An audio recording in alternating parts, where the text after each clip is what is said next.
아버지 하나님 감사합니다. 오늘 또 이렇게 여러 형제 자매가 교제 가운데 서게 해주시고 말씀 가운데 이렇게 함께 해주심을 진심으로 감사드립니다.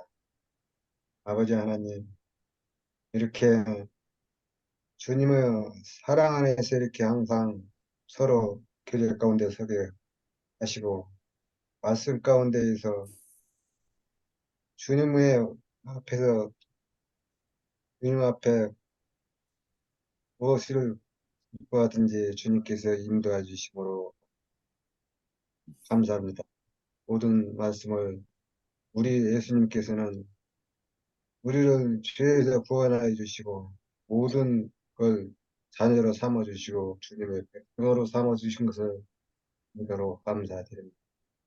영혼이 죽어야 마땅할 저에게 주님 자녀로 삼아 주시고 주님 말씀 가운데 서게 해주시고 감사합니다. 그리고 형제 자매들과 한 자리에 모여 이렇게 같이 주무로 남아 교제하여 나누게 해주심을 성령님으로 인도하심이라 믿습니다.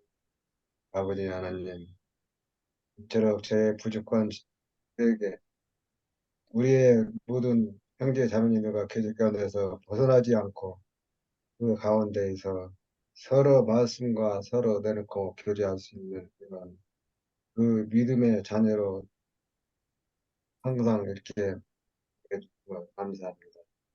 아버지 하나님 오늘도 이렇게 교제 형제 여러 형제 자매니까 이렇게 교제 가운데 서로 말씀을 교제 나누면서 전체 말씀 시작부터 끝까지 벗어나지 않고 주님 앞에서 즉서 서로가 교제 나올 수 있는 그런 형제 자매가 되겠고 모든 걸 예수님의 이름으로 기도드리겠습니다.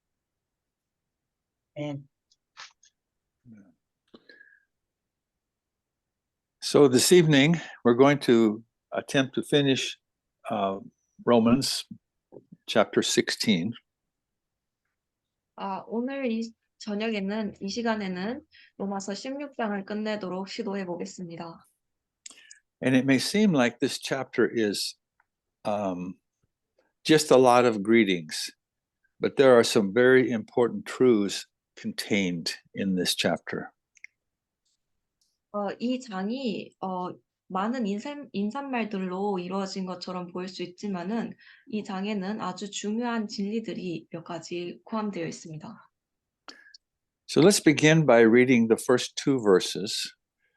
Jimmy, let you appoint a reader. 이동현 자매님 그 16장 1절과 2절 좀 부탁드립니다. 네. 로마서 16장 1절 2절 읽겠습니다. 내가 갱거리아 교회의 일꾼으로 있는 우리 자매 베베를 너희에게 청구하노니 너희가 주 안에서 성도들의 합당한 예절로 그를 영접하고 무엇이든지 그에게 소용되는 바를 도와줄지니 이는 그가 여러 사람과 나의 보호자가 되었음이니라. 아멘. And he begins the letter of the chapter by commending to the church there in Rome this lady named Phoebe. 그는 16장을 로마 교회에 있는 이 베베라는 자매를 칭찬하면서 시작을 합니다. And it is believed that she was the one who actually carried this letter to Rome. And when she arrived, he wanted to be sure that they treated her with respect and love. 그리고 이 믿어지기를 그녀가 이 편지를 실제로 로마로 가져간 사람이라고 여겨집니다. 그래서 바울은 그녀가 로마 교회에 도착했을 때 그녀가 존중과 사랑으로 대해지기를 바랬습니다.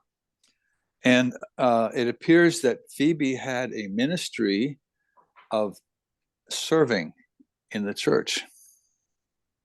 그리고 여기 나타난 바로 보자면 이 비베라는 자매가 교회 안에서 섬김의 사역을 하고 있었던 걸로 보입니다. And he said that she had been a helper to many, including himself. 그가 말하기를 그녀가 많은 사람들에게 그리고 그를 포함한 많은 사람들에게 도움을 주는 자, 구조자가 되었다고 이야기합니다. I think it's worth a few minutes to point out that there are several women mentioned in this chapter. 저는 이 장에 언급된 몇몇 자매들을 여성들을 언급하는 것이 꽤 의미 있을 것이라고 생각합니다.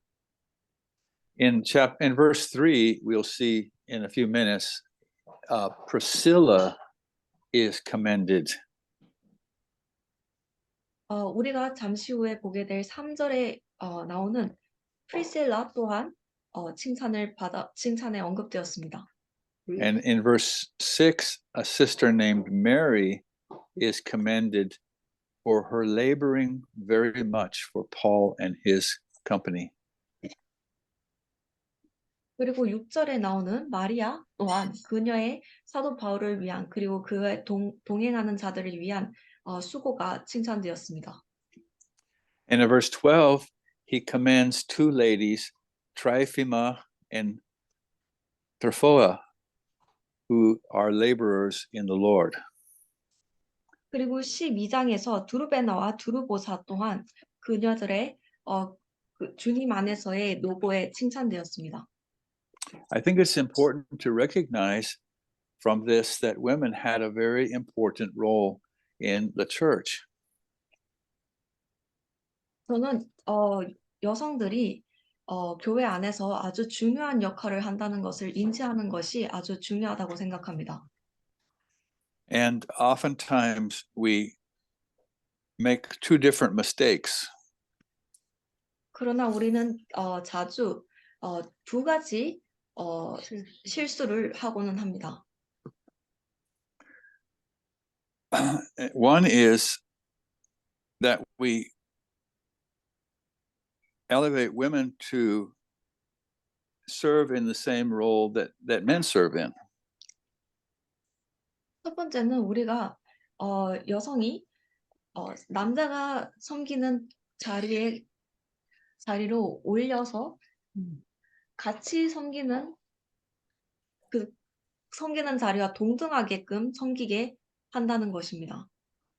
In 1 Timothy 2:12, Paul says that we should not allow a woman to teach or take authority over the men of the church. 디모데전서 2장 12절, 2 Timothy, First Timothy. No, 1 Timothy 2, verse 12. 디모데전서 2장 12절에 따르면 여자가 가르치는 일을 하거나 교회 안에서 남자의 위에 권위를 행사해서는 안 된다고 이야기합니다. And so that closes one door that many people try to open, 그래서 그것은 많은 사람들이 열려고 하는 그 한 가지의 문을 닫습니다. but it leaves so many doors open to the women of the church. 그러나 그것은 그 외에도 수많은 여성들을 위한 기회들을 여전히 열어놓습니다. The other extreme that we sometimes follow is to give women no role in the life of the church. 또 다른 가끔 사람들이 따르는 극단적인 예시는 그들이 여성에게 교회 안에서 어떠한 역할도 주지 않는다는 것입니다. But we have to recognize that every sister in Christ also has the gifting of the Holy Spirit, and that gifting is for the edifying of the body. 그러나 우리는 모든 그리스도 안에 있는 모든 자매들이 성령으로부터 선물을 또한 받았고 그 선물이 그리스도의 지체를 성장시키는 것을 위한 것이라는 것을 인지해야 합니다. The only thing that is closed to them are things that would put them in a position of taking authority over men in the fellowship. 그들에게 닫혀진 오로지 한 가지의 것은 바로 교제 안에서 형제 위에 그들이 권위를 갖는 것뿐입니다. But we see from this chapter that Paul endorses and encourages the ministry of women in the church. 그러나 우리가 이 장에서 볼 수 있다시피 바울은 교회 안에서 여성의 사역을 포용하고 또한 격려합니다. So let's read from verse 3 through verse 16. 3절부터 16절까지 읽겠습니다. 저기 크리스토퍼 형제님 3절에서 16절까지 부탁드립니다. 디모데 전서 2장? 아니요, 로마서 16장이요. 로마서 16장 3절. 네. 로마서 16장 3절. 너희가 그리스도 예수 안에서 나의 동역자들인 브리스가와 아굴라에게 문안하라. 저희는 내 목숨을 위하여 자기의 목이라도 내어 놓았으니 나뿐 아니라 이방인의 모든 교회도 저에게 감사하느니라. 또 저희 교회에게도 문안하라. 나의 사랑하는 아베네도에게 문안하라. 저희는 아시아에서 그리스도께 처음 익은 열매니라. 너희를 위하여 많이 수고한 마리아에게 문안하라. 내 친척이요 나와 함께 갇혔던 안드로고니와 유니기에게 문안하라. 저희는 사도에게 유명한 역임을 받고 또한 나보다 먼저 그리스도 안에 있는 자라. 또 주 안에서 내 사랑하는 암플레아에게 문안하라. 그리스도 안에서 우리 동역자인 루바노와 나의 사랑하는 스타고에게 문안하라. 그리스도 안에서 인정함을 받은 아벨레에게 문안하라. 아리스토볼로의 공석에게 문안하라. 내가 친척 헤로디안에게 문안하라. 나기수의 권속 중 주 안에 있는 자들에게 문안하라. 주 안에서 수고한 두루베와 두루보사에게 문안하라. 주 안에서 많이 수고하고 사랑하는 버시에게 문안하라. 주 안에서 택함을 입은 루포와 어머니에게 문안하라. 그 어머니는 곧 내 어머니니라. 13절까지 읽었습니다. Read up to verse 13. Through 16. 아순그리도와 블레곤과 하메와 바드로바와 허마와 저희와 함께 있는 형제들에게 문안하라.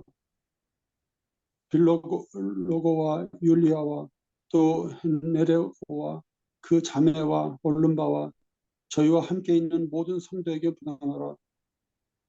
너희가 거룩하게 입맞춤으로 서로 문안하라. 그리스도의 모든 교회가 다 너희에게 문안하느니라. Read up to verse 16. Yes. So we see in this, Chris, you had to pronounce a lot of difficult names. Yes. So we see in this a little snapshot of what was happening in Rome. 우리는 이 짧은 구절 속에서 로마에 무슨 일이 일어나고 있었는지를 볼 수 있습니다. Rome was a very large city, and so the population would have been spread out over quite a large area. 로마는 아주 큰 도시였고, 그래서 인구가 그 큰 땅에 고르게 분포되어 있을 것으로 생각이 됩니다. We know from this letter that Paul had never been to Rome. 우리는 이 편지로 통해서 바울이 로마로 실제로 간 적은 없다는 것을 알 수 있습니다. But he names so many people that he knows who are living in Rome. 그러나 그가 로마에 살고 있는 것을 아는 많은 사람들을 언급합니다. We don't know how he came into contact with all of these people. 우리는 그가 어떻게 이 모든 사람들과 알게 되었는지는 알 수 없습니다. But we do know a little bit about Aquila and Priscilla. 우리는 아킬라와 프리실라에 대해서는 조금 압니다. And we find in Acts 18, verse 2, that Paul was living in Corinth, preaching the gospel in Corinth, and he found Aquila and Priscilla, who were already believers from the baptism of John. 그러나 사도행전 18장 2절에서 찾을 수 있다시피 사도 바울이 고린도에 살고 고린도에서 복음을 전할 때 아킬라와 프리실라를 만나는 것을 알 수 있습니다. 그들이 세례 요한에게 침례를 이미 받은 후에 말이죠. And so he worked with them and actually lived with them because they were tent makers.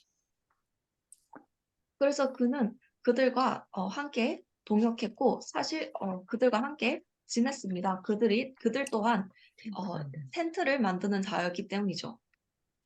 And that was also Paul's trade, tent making. 그리고 텐트를 만드는 것이 또한 사도 바울의 직업이었습니다. In verse 7, we see he mentions Andronicus and Junius that were relatives of his.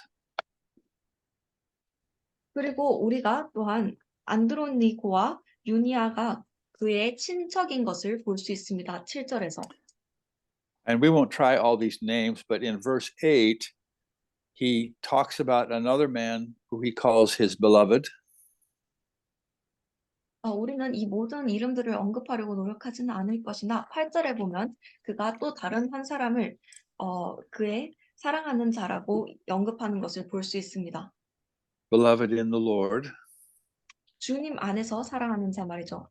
In verse 9, he talks about a man who's an helper and two others, or another who is beloved in Christ as well.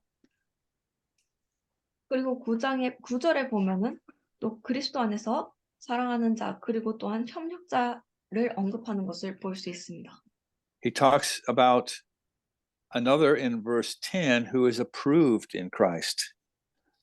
그리고 또한 10절로 나아가서 그가 그 주님 안에서 증명된 자라고 다시 다른 사람을 또한 언급하는 것을 볼 수 있죠. And he mentions kinsmen in a couple more places or relatives.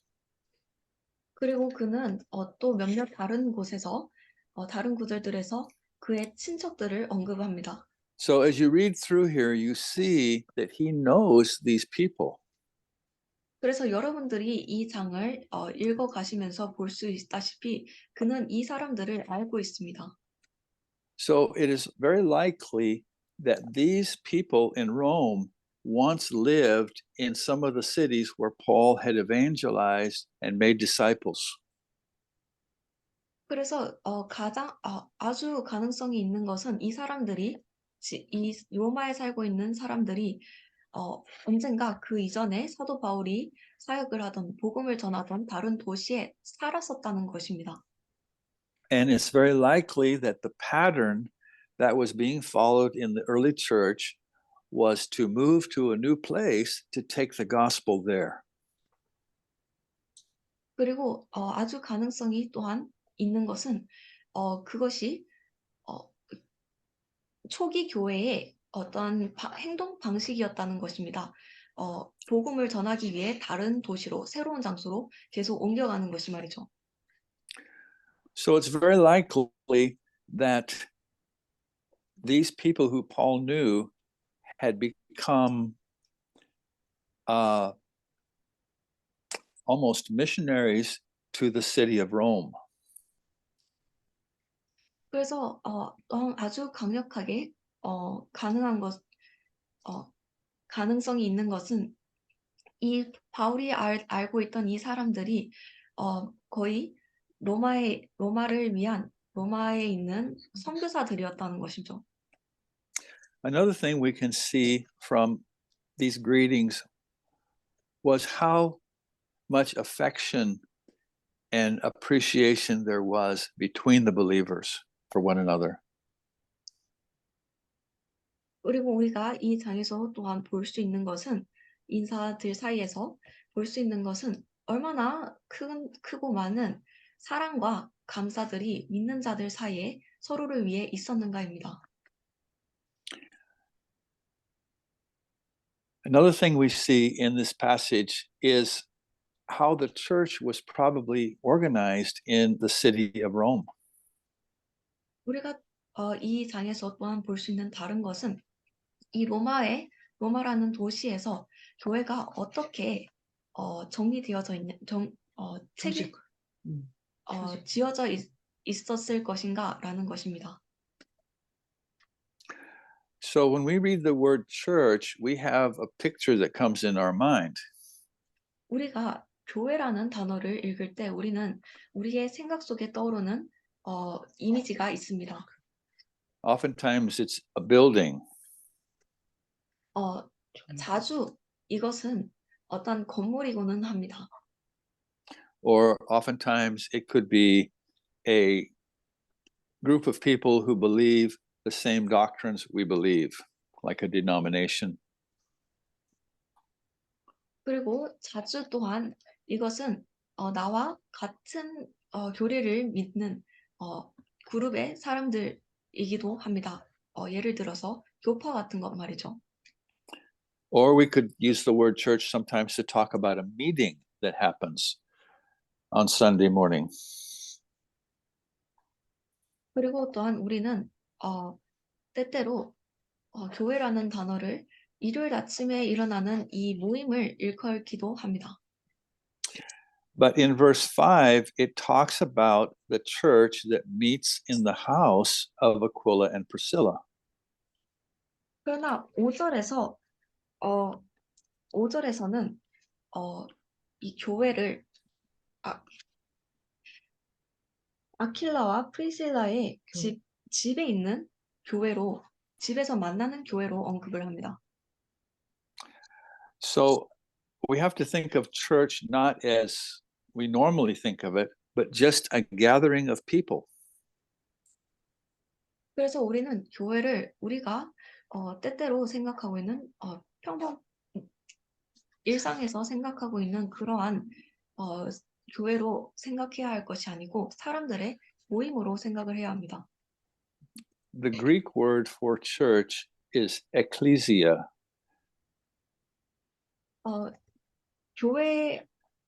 교회를 그리스어로 하면은 에클리지아라는 단어가 됩니다.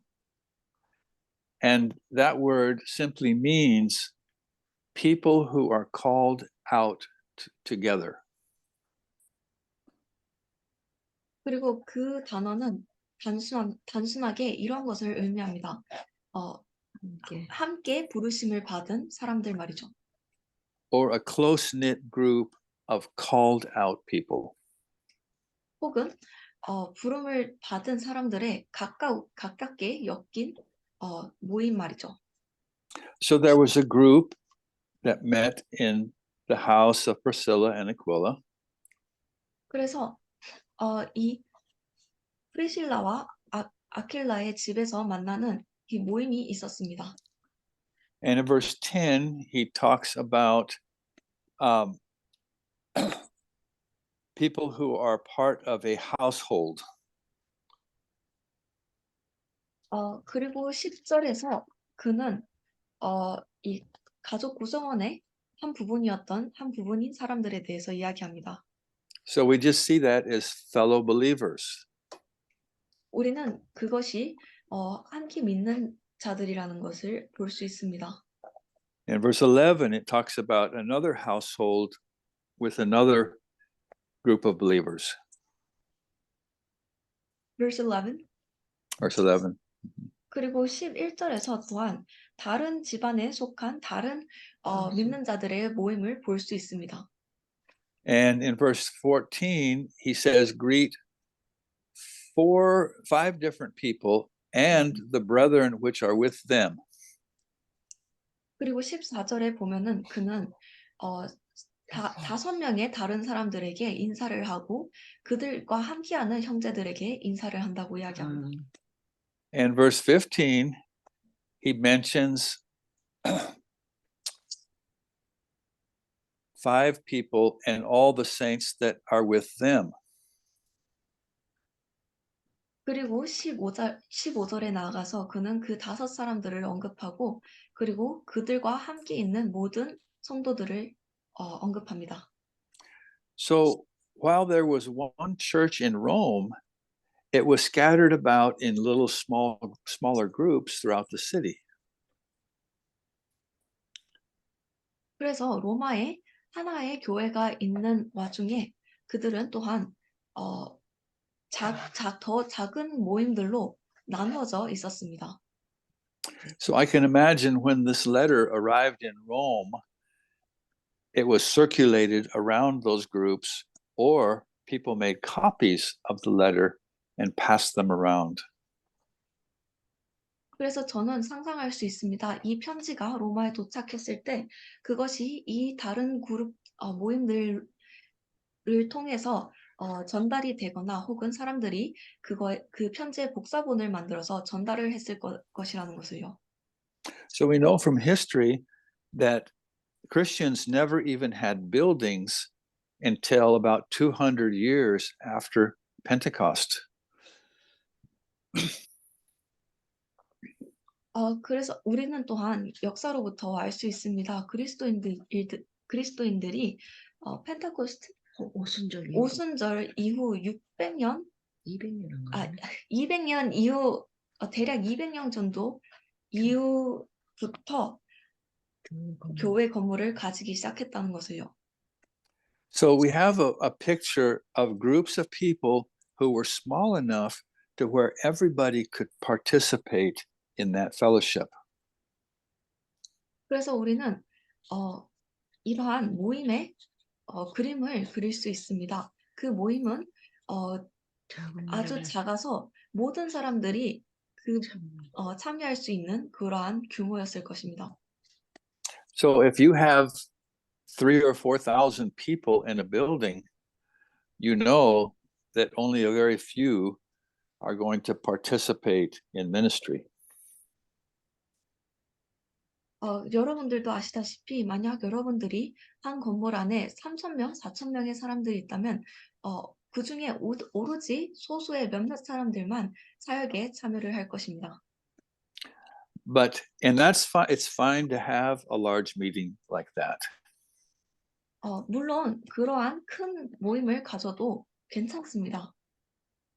But that's not how the church was designed to function.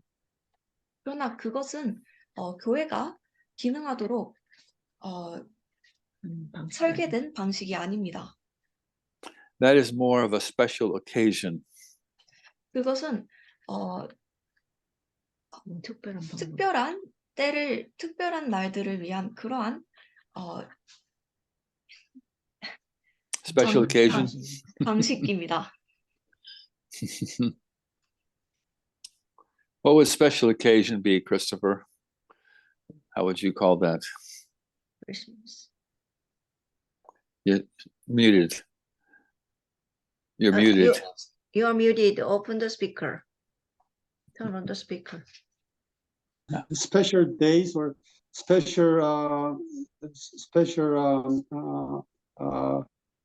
occasion, 특별한 날이나 특별한 무슨 절들. Okay. So you know how to translate it in Korean, what that means?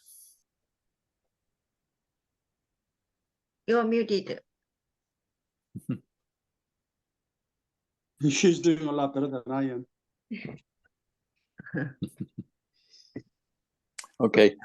특별한 날이라고 하는 게 맞을 것 같네요. 특별한 뭐 사건이나 특별한 날. 예. But when we have 20 or 25 people together, we can have what we see in 1 Corinthians chapter 14. Let me read it. 그러나 우리가 20명이나 25명의 사람들을 함께 하고 있다면 우리가 고린도전서 14장에서 볼 수 있는 그러한 것을 할 수가 있습니다. 제가 읽겠습니다. Verse 26. 26절입니다. Can you read that, Eugene? Yeah. Oh, never mind. Jimmy, do you have it? Oh, I got it. 14:26, right? Mhm. 그런즉 형제들아 어찌할꼬 너희가 모일 때에 각각 찬송시도 있으며 가르치는 말씀도 있으며 계시도 있으며 방언도 있으며 통역함도 있나니 모든 것을 덕을 세우기 위하여 하라.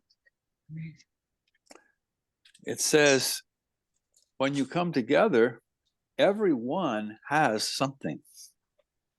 그 구절이 말하기를 너희가 함께 모일 때 모든 사람들이 무언가를 가지고 있다고 이야기합니다.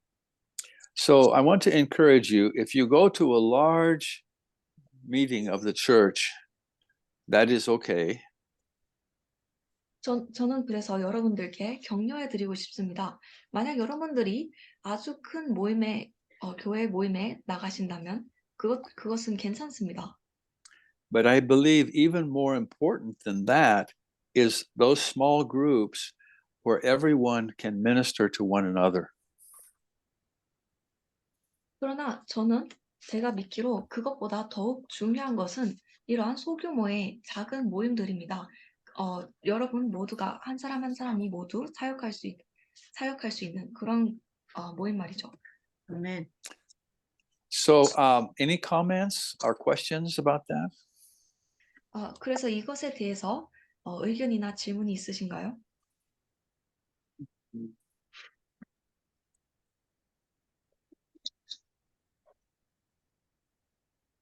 그 질문 내용 다시 한 번만 정리 좀 해주세요. 모두가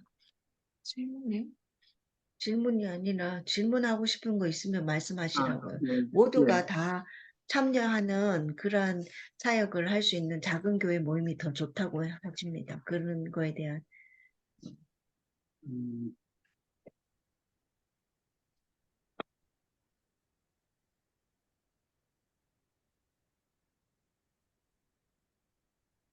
So, Brother Dick, you ask about our opinion? Brother Jack. The brother Yeah. Jack. Sorry. Yeah. Just so Yes. I want to ask one thing. So in the church, the woman is not allowed to teach the man over the man over the man's authority. But is it okay for woman to teach children and another woman, and also otherwise all the teaching is not allowed to woman? Well, I think the Bible says something about that. 질문을 먼저 말씀드립니다. 이제 성경에서 여자가 남자를 권위 위에서 가르치는 것은 안 된다고 했는데 여자가 어린아이들이나 다른 여자 자매들을 가르치는 거는 괜찮은지를 여쭤봤습니다. 그리고 저는 이것에 대해서 성경이 뭔가를 이야기해 준다고 생각합니다. So this is your question, Cindy. So look at 1 Timothy 5. Let me see if I can find it. 1 Timothy 5.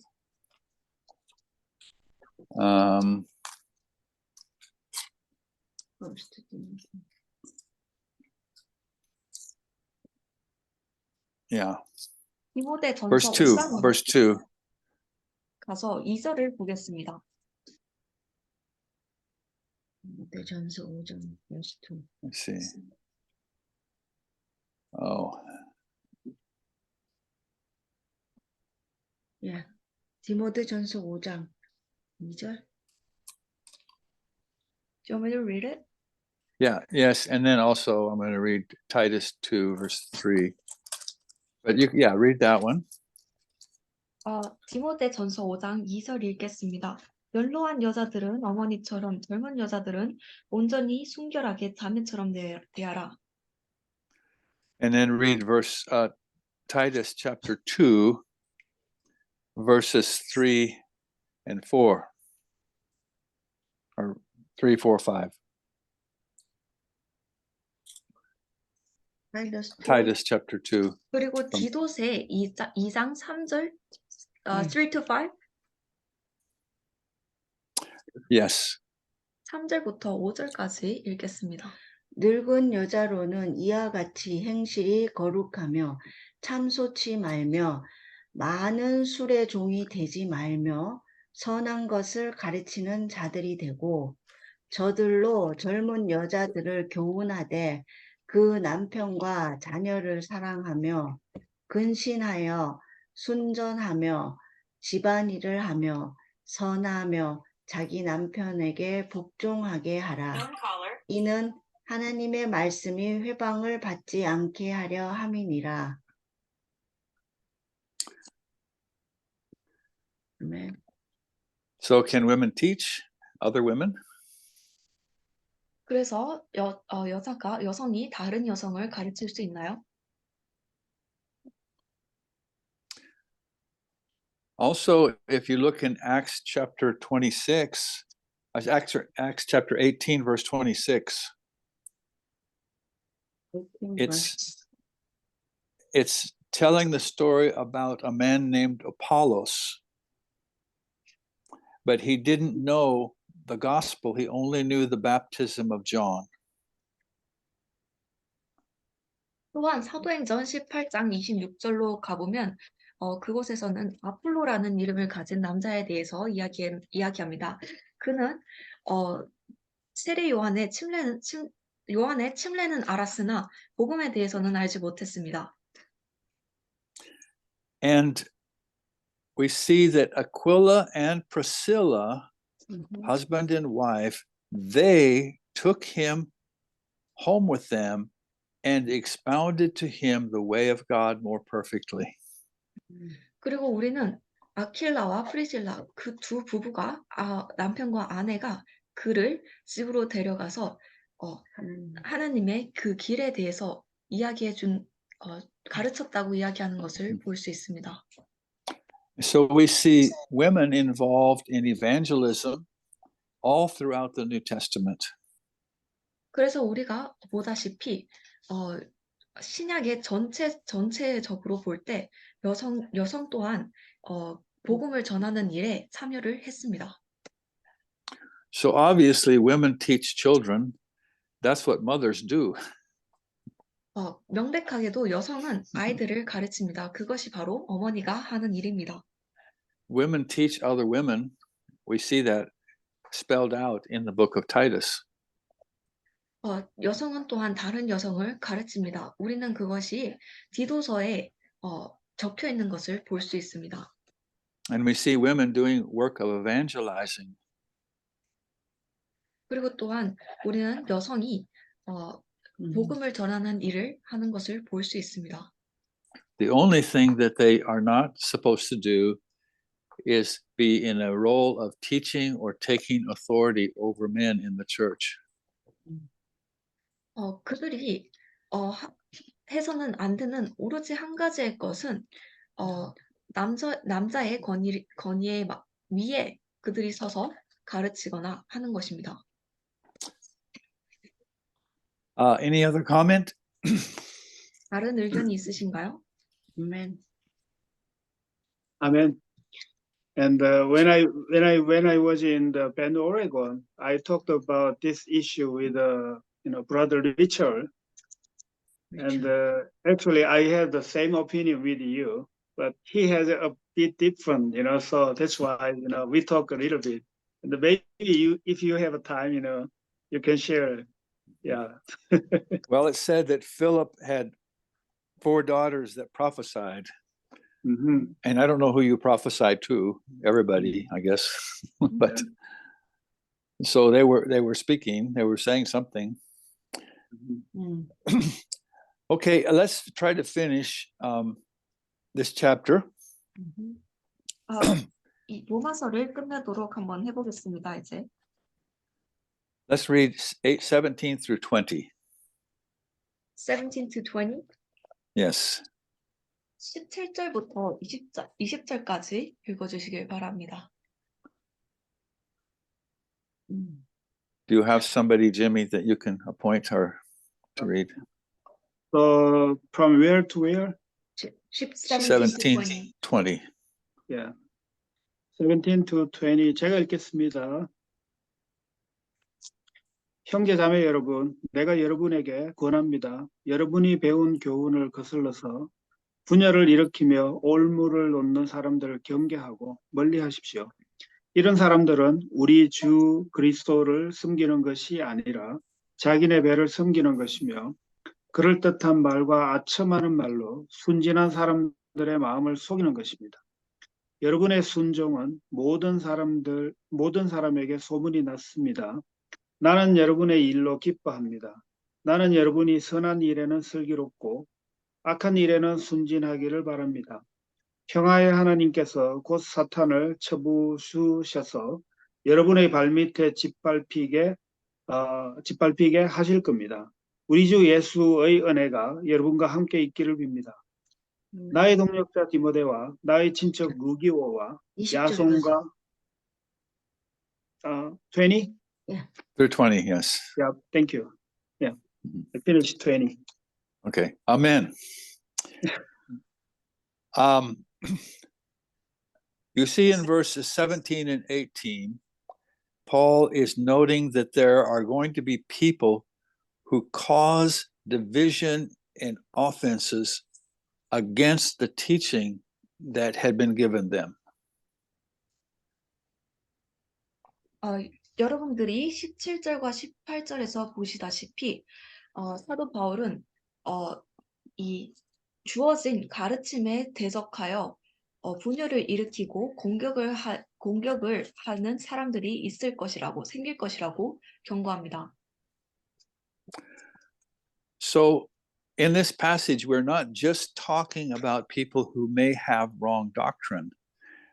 We're talking about people who use their teaching to divide the body of Christ, to cause division.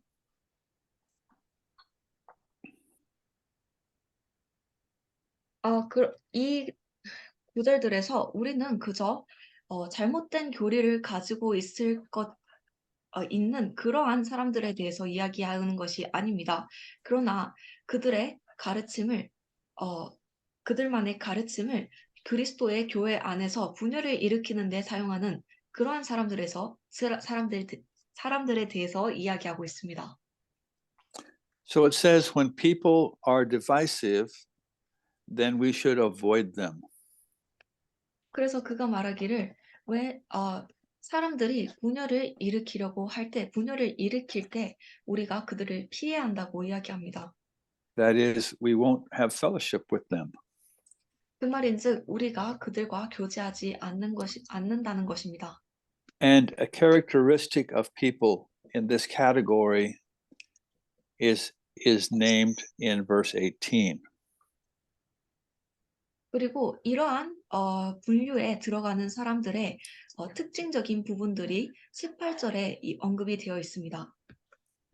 They are not serving Jesus Christ, but their own belly, it says. 그들이 예수 그리스도를 섬기는 것이 아니고 그들의 배를 채운다고 이야기합니다. In other words, their motive is not serving Christ. Their motive is to serve themselves. 다른 말로 하면 그들의 동기가 그리스도를 섬기는 것이 아니고 그들 스스로를 섬기는 것이라는 것이죠. They want to have followers after themselves. 그들은 그들의 뒤를 따르는 추종자들을 가지고 싶어합니다. People who are seeking to serve the Lord Jesus never do that. 주 예수님을 섬기려고 따르는 사람들은 그러한 일을 절대 하지 않습니다. They want to point people to Christ. 그들은 사람들을 그리스도께로 인도하고 싶어 하죠. I think we've been talking about this last week.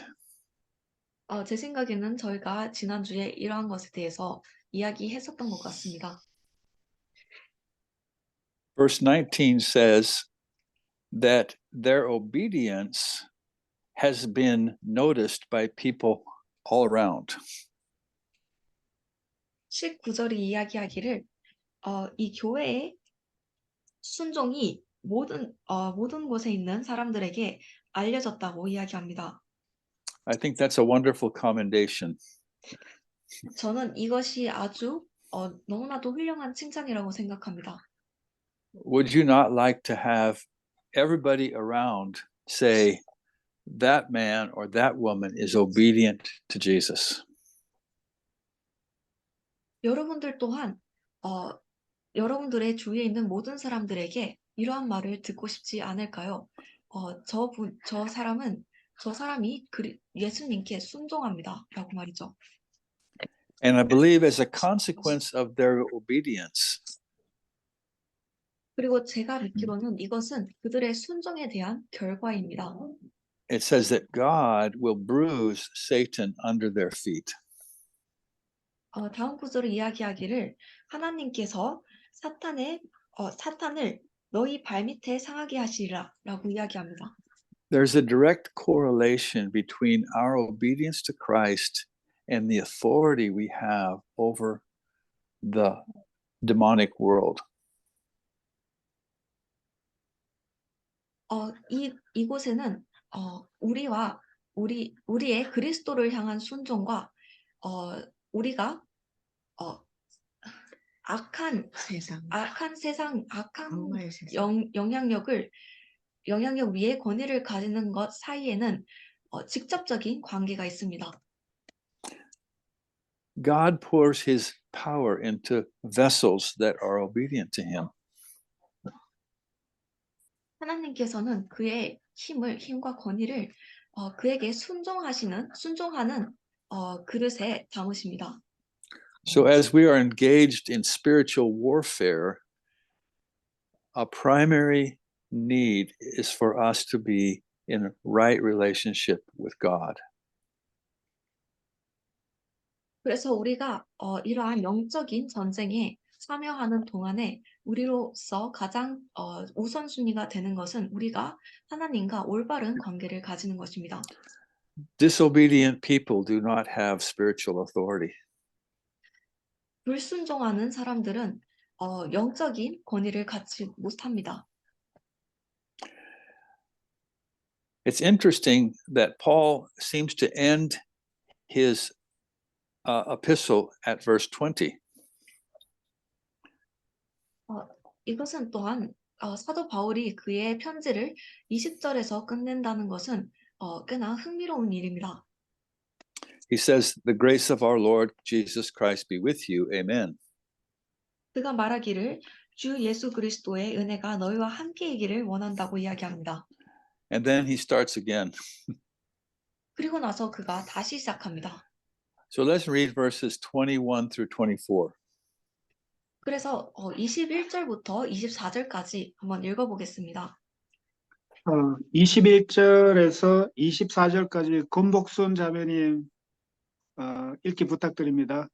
마이크 켜주셔야 돼요. 네, 읽겠습니다. 나의 동역자 디모데와 나의 친척 누기오와 야손과 소시바더가 너희에게 문안하노니라. 이 편지를 대서하는 나 드디오도 주 안에서 너희에게 문안하노라. 나와 온 교회 식주인 가이오도 너희에게 문안하고 이 성의 제무 에스라도와 형제 고아도도 너희에게 문안하느니라. 아멘. 나의 복음과 24절까지죠? 네. 아멘. So these are more greetings. 그래서 이것들은 더 많은 인사말들이고요. But here we find that there was a man named Tertius who actually wrote the epistle.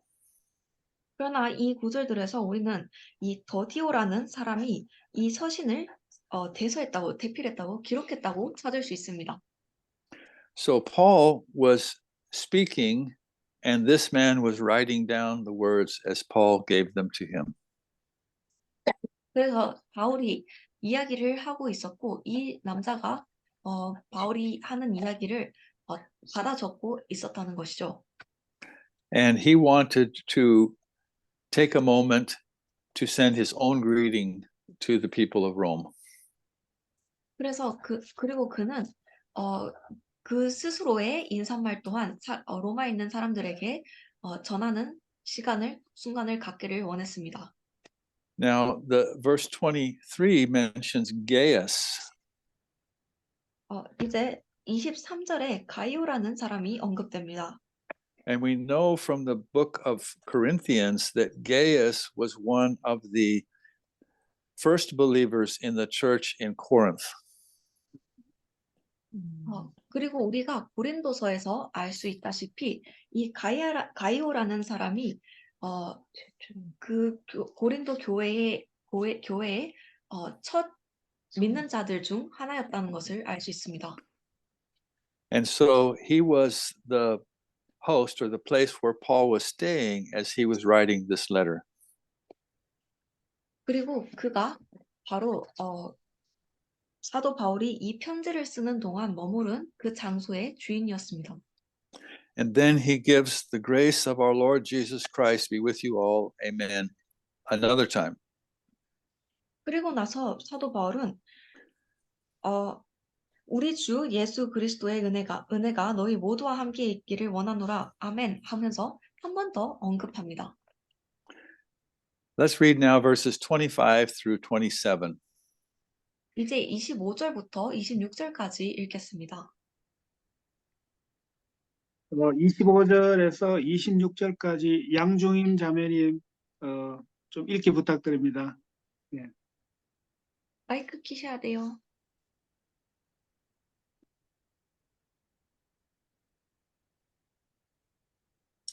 나의 복음과 예수 그리스도를 전파함은 영세 전부터 감추어졌다가 이제는 나타내신 바 되었으며 영원하신 하나님의 명을 따라 선지자들의 글로 말미암아 모든 민족이 믿어 순종하게 하시려고 알게 하신 바 그 신비의 계시를 따라 된 것이니 이 복음으로 너희를 능히 경고하게 하실.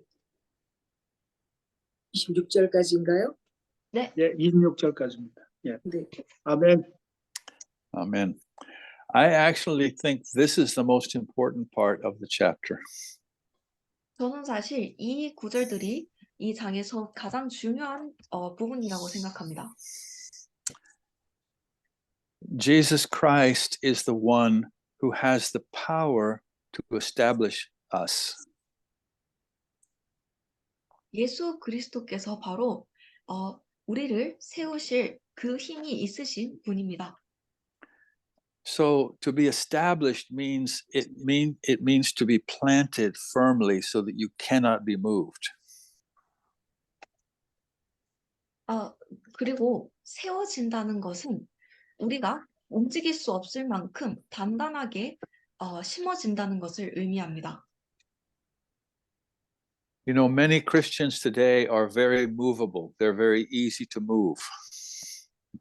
여러분들도 아시다시피 오늘날의 많은 그리스도인들이 아주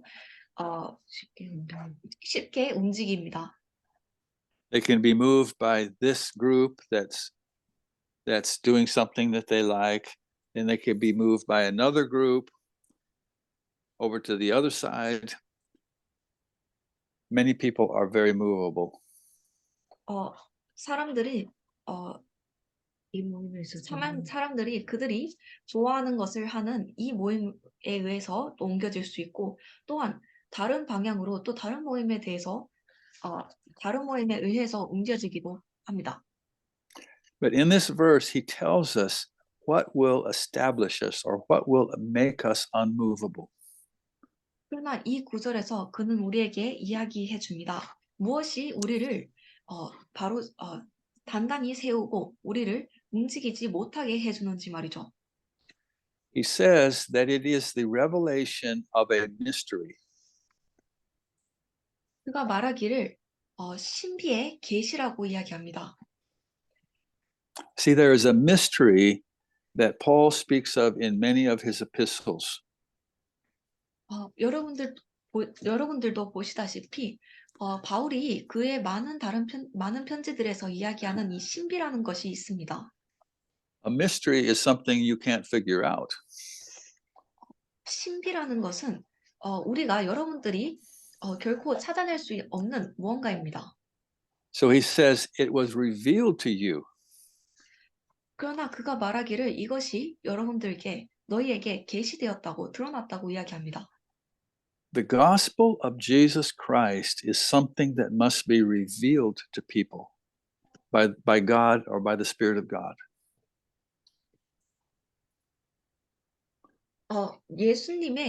예수 그리스도의 복음은 반드시 하나님에 의해서 혹은 하나님의 영에 의해서 사람들에게 드러나야 하는 것입니다. We don't understand the gospel because we are good Bible students.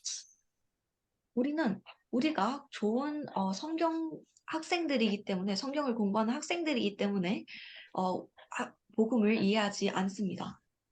We don't understand the gospel because we're very smart. 우리가 똑똑하기 때문에 복음을 이해하지 않습니다. In fact, it says that this message was hidden and kept secret from the beginning of the world.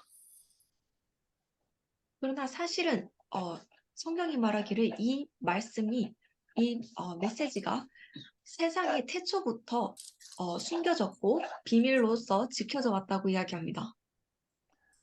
Jimmy, I want you to look up Colossians 1:26 and 27 and be ready to read that. Yep. What the Bible is telling us is that there was a mystery that God intentionally hid from everybody that ever lived up until a certain point in time. 성경이 우리에게 말하고 있는 것은 이것입니다. 하나님께서 의도적으로 어떤 순간까지 모든 사람들에게 숨긴 이 신비가 있다고요. And this mystery, when it's revealed, is so powerful, it will establish us to become immovable in Christ. 그리고 이 신비가 그것이 계시되었을 때 드러났을 때 너무 강력한 나머지 우리를 그리스도 안에서 움직일 수 없게끔 세운다는 것이죠. I don't even have words to explain how important this is or how powerful this is. 저는 이것이 얼마나 중요하고 얼마나 강력한 것인지 설명할 어떤 단어조차 없습니다. But let's have Jimmy read Colossians 1:26 and 27. Yep. 그 골로새서 1장 6절과 27절 읽겠습니다. 이 비밀은 영원 전부터 모든 세대에게 감추어져 있었는데 지금은 그 성도에게 드러났습니다. 하나님께서 이방 사람 가운데 나타난 이 비밀의 영광이 얼마나 풍성한지를 성도들에게 알리려고 하셨습니다. 이 비밀은 여러분 안에 계신 그리스도요, 곧 영광의 소망입니다. 아멘. Amen. Here he talks about the same mystery. 여기서 그는 똑같은 신비에 대해서 이야기하고 있습니다. He said it was hid from all generations in all ages. 그가 말하기를 이것이 모든 세대로부터 그리고 모든 시대로부터 시대 안에서 숨겨졌다고 이야기합니다.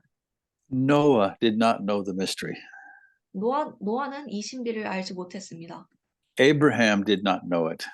아브라함도 이 신비를 알지 못했습니다. Moses did not know it. 모세도 이 신비를 알지 못했습니다. The prophet Elijah did not know it.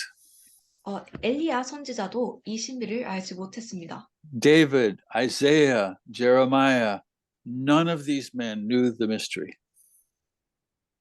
다윗 왕, 이사야, 그리고 예레미야, 이 중 어떠한 사람도 이 신비를 알지 못했습니다. The Bible even talks about how the angels struggled to understand this mystery.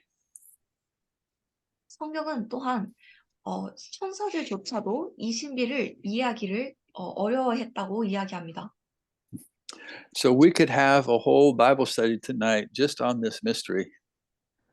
우리는 이 모든 오늘 저녁 모든 성경 공부 시간을 이 신비를 아는 것에만 할애할 수 있습니다. But it's spoken very briefly in the scripture that Jimmy read. 그러나 이것은 방금 지명재님께서 읽으신 그 구절들에 아주 짧게 간결하게 이야기되어 있습니다. And it is Christ in you, 그리고 그것은 바로 여러분 안에 있는 그리스도입니다. the most amazing thing that any human could even imagine.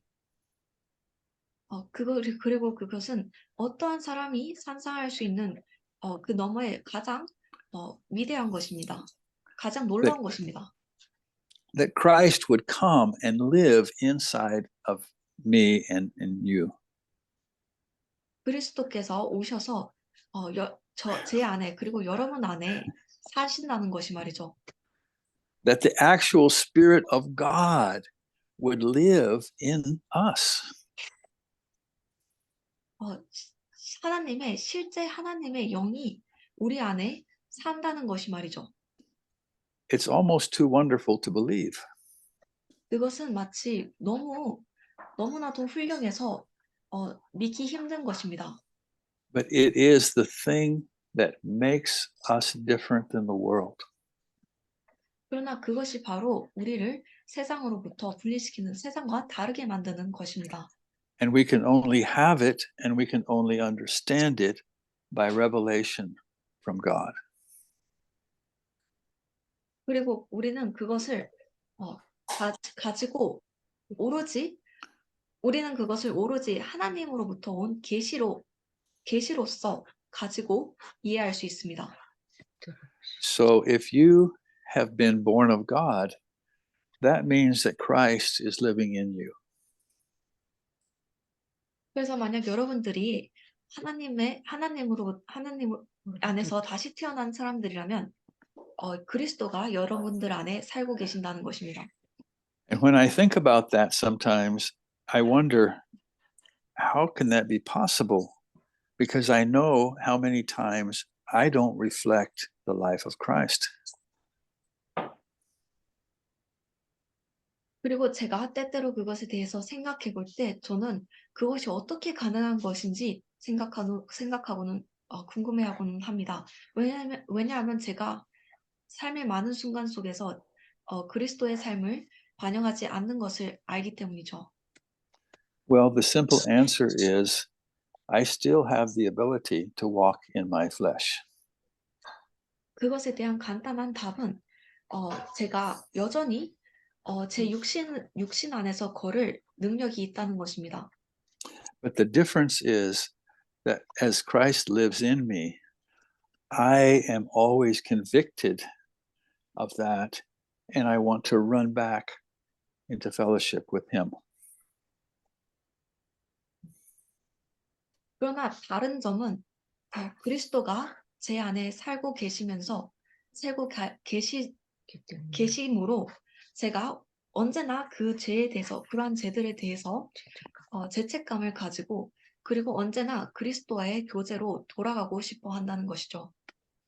His presence in me always calls me back. 제 안에 그의 존재가 저를 언제나 그분께로 다시 부릅니다. And that is the thing that establishes us, that makes us immovable in our life in Christ. 그리고 그것이 바로 우리를 세우고 우리를 그리스도의 그리스도 안에서 움직일 수 없게 만드는 것입니다. It is not my effort. 그것은 우리의 노력이 아닙니다. It is not because I try hard. 그것은 우리가 열심히 시도하기 때문이 아닙니다. It is Jesus living in me. 그것은 우리 안에 있는 제 안에 있는 예수님이십니다. And because of that, any good thing that I do, I can never take credit for that. 그리고 그러한 이유 때문에 어떠한 선한 일을, 좋은 일을 제가 하든지 저는 그것에 대해서 어떠한 권리도 주장할 수 없습니다. Anything good that comes out of me is simply Christ in me. 제 안에서 나오는 어떠한 선한 좋은 일도 단순히 제 안에 있는 그리스도가 하신 일일 뿐입니다. Amen. Amen. Amen. Amen. So, any last thoughts? We are a little bit over time. 시간을 조금 넘겼는데요. 마치기 전에 마지막으로 하시고 싶은 말씀이 있으신가요? And this is a non-essential question, you know. And can I? And 16 chapter.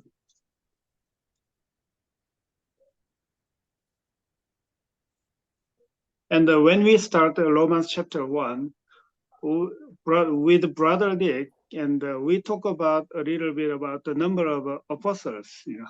So he include chapter 16, verse 7, and two believer, Andronicus and Junia. And you have any opinion about this? Translate that. Do you want to yeah. translate that? 그 기억하시겠지만은 그 로마서 1장 처음에 시작할 때 그 디경제하고 교제를 할 때 그때 그 사도의 숫자가 18명이다 이런 주제로 한번 잠시 이야기한 적이 있었을 거예요. 그때 어느 분이 질문했는지는 잘 모르겠는데 그러다가 이제 그 숫자를 세다가 그때 한 15분까지 나왔나? 그러고는 이제 그 16장의 그 7절에 여기 지금 안드레 쿠스하고 주니아도 그 디경제님이 포함을 하셨죠. 그래가지고 숫자가 한 16명 이 정도 나온 것 같은데 그 부분에 대해서 한번 물어봤습니다, 제가. Yep. So let me give a simple answer. 제가 그것에 대한 간단한 답변을 드리겠습니다. There are three types of apostles in the Bible. 성경에는 세 가지 종류의 사도들이 있습니다. There's Jesus, the apostle and high priest of our faith. 첫 번째로 예수님, 사도이자 우리의 믿음의 대제사장이신 예수님이 계시고요. The word apostle means sent one, someone who is sent. 사도라는 단어는 보내신 자를 뜻합니다. 보내심을 받은 자를 의미합니다. So Jesus was sent of the Father. 그래서 예수님은 아버지로부터 보내어지셨고요. Then there are the 12 apostles. 그리고 나서 12사도들이 있었습니다. Those were the apostles of Jesus. They were sent by Jesus. 그리고 그 12사도들은 예수님의 사도들이었습니다. 그들은 예수님에 의해서 보내어졌습니다. And then we have an apostle. 그리고 나서 우리는 한 사도가 있었습니다. Barnabas was an apostle. 바나바가 사도였고요. Silas was an apostle. 사일러스가 사도였고요. We know that for sure. 우리는 그것을 확실히 알 수 있습니다. And those are apostles that were sent by the church. 그리고 그들은 교회로부터 보내어진 사도들이었습니다. And by the Holy Spirit. 그리고 또한 성령으로부터 보내어졌고요. So it's very possible that those two men were also apostles. 그래서 그 두 사람이 사도였다는 것이 아주 가능성이 높습니다. Or maybe they were just well known by other apostles. 혹은 그들이 그저 다른 사도들에 의해서 다른 사도들에게 아주 잘 알려져 있던 인물일 수도 있지요. And we have it in the Bible that there is an ongoing ministry of apostle in Ephesians chapter 4. 그리고 우리는 성경에서 특히 에베소서 4장에서 계속해서 진행되는 사도의 사역에 대해서 이야기하는 것을 볼 수 있습니다. I saw Honoré has his hand. Honoré. Honorary. Honoré. 오늘의 형제가 손을 든 것을 제가 보이는데요. 질문 있습니까? Thank you. Thank you. I am very, very happy to listen the Bible study of this morning. 제가 오늘 아침에 이 성경 공부를 듣게 돼서 아주 기쁩니다. And I want that we read Matthew chapter 1, verse 23. 23? Yeah. 그리고 저는 마태복음 1장 23절을 읽고 싶습니다. Behold, a virgin shall be with child, and shall bring forth a son, and they shall call his name Emmanuel, which being interpreted is God with us. 보라, 처녀가 아이를 베어 아들을 낳을 것이요 그들이 그의 이름을 임마누엘이라 하리라 하셨으니 이것을 번역하면 우리와 함께 계시는 하나님이라는 뜻이라. When I was listening, Brother Jacques, I was thinking about one question. How could I be established in the world of God? How to be established in the word of God? Yeah. 제가 재경제님의 말씀을 들으면서 한 가지 질문이 있었습니다. 그것은 바로 어떻게 하면 제가 하나님의 말씀 안에서 바로 굳게 지어질 수 있느냐는 것이죠. And he gave the answer saying it is by the revelation of this truth means God living in us. 그리고 나서 그는 이것에 대한 답변을 이렇게 주었습니다. 바로 이 진리의 관계를 통해서라는 것을요. 그리스도 예수 안에 있는 그 관계 말이죠. 하나님의 안에서 내 안에 사신다. 내 안에 사시는 하나님의 의한 관계 말이죠. This truth, it is a mystery, and my prayer is that day after day, God reveal me this truth, the Almighty God living in me. Very, very great mystery. Thank you. 이 진리는 또한 신비입니다. 그래서 저는 기도합니다. 매일매일 하나님께서 이 진리를 저에게 드러내 주시길 말이죠.